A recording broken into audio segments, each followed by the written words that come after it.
Assalamu alaikum wa rahmatullahi wa barakatuh. Thank you to giving me this opportunity to explain my paper. The title is The Conceptual Framework of International Trade Between OIC Countries. Uh, the introduction is the trade refers to goods and service exchange involving buying and selling. Trade was done in the beginning of times in the form of bartering, where goods and service were exchanged between producer and buyers without money, and this evolved to exchange of money. In last 3 decades, international trade among nations has become a part of life and study field, with one of the forward top ideas being the theory of comparative advantage. The problem is, in fact, the OIC, based on its intra-governmental connection around the world, is the second to the UN, with 57 OIC members countries located over a large portion of geographical region on 4 continents, from Albania in North Europe to Mozambique in the South Africa.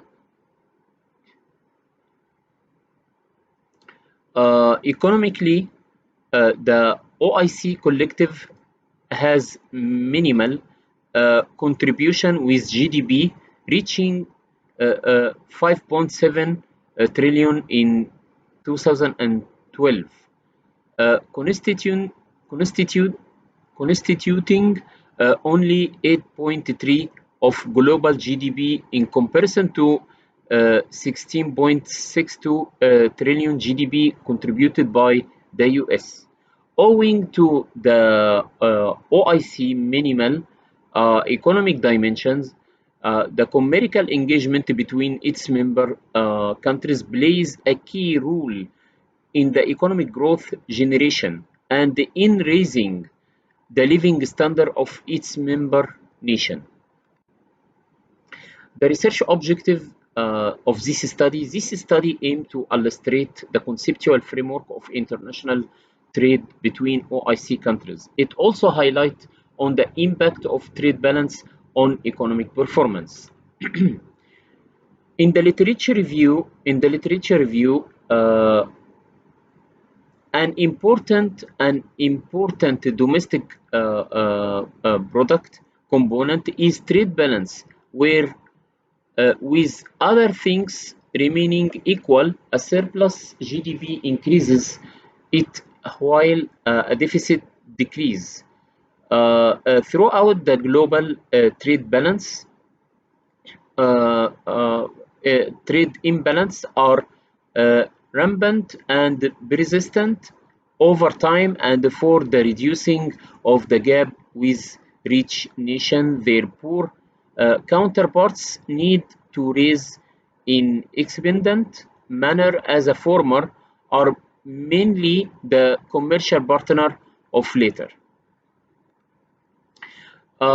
Also, there is the policies of trade is the expenditure reducing policies, expenditure switching policies, improving to supply side of economic performance, improving macroeconomic stabilities, demand management, this entitled reducing spending, lower exchange rate, supply side improvement, policies to encourage business, investment in modern critical infrastructure.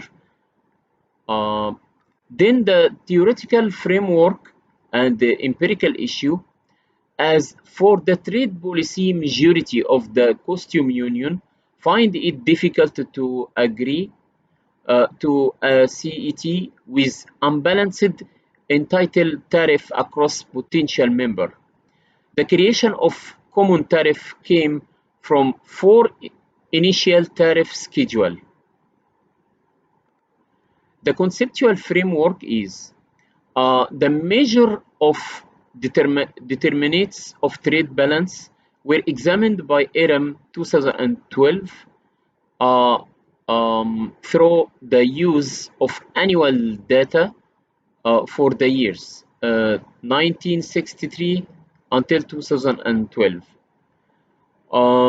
Manual 2019 examined the trade deficit in Malaysia for the years 1975 until 2013 using four variables, namely trade deficit, real effective exchange rate, GDP, and money supply. Our discussion in context of OIC needs member states to support intra-OIC trade was stressed in the 21st century season of the Standing Committee of Economic and Commercial Cooperation Organization of Islamic Conference. This can be realized via mutual economic cooperation and progressive trade liberalization.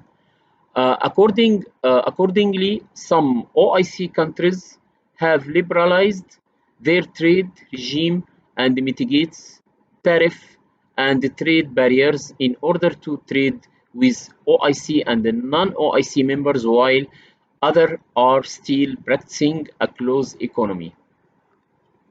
The conclusion is this study focuses on the conceptual framework of international trade between OIC countries. This study explained the significant aspect of trade. Moreover, it explained determinants of trade deficits. Moreover, it illustrated the effects of trade on economic growth. It also focused on foreign direct investment.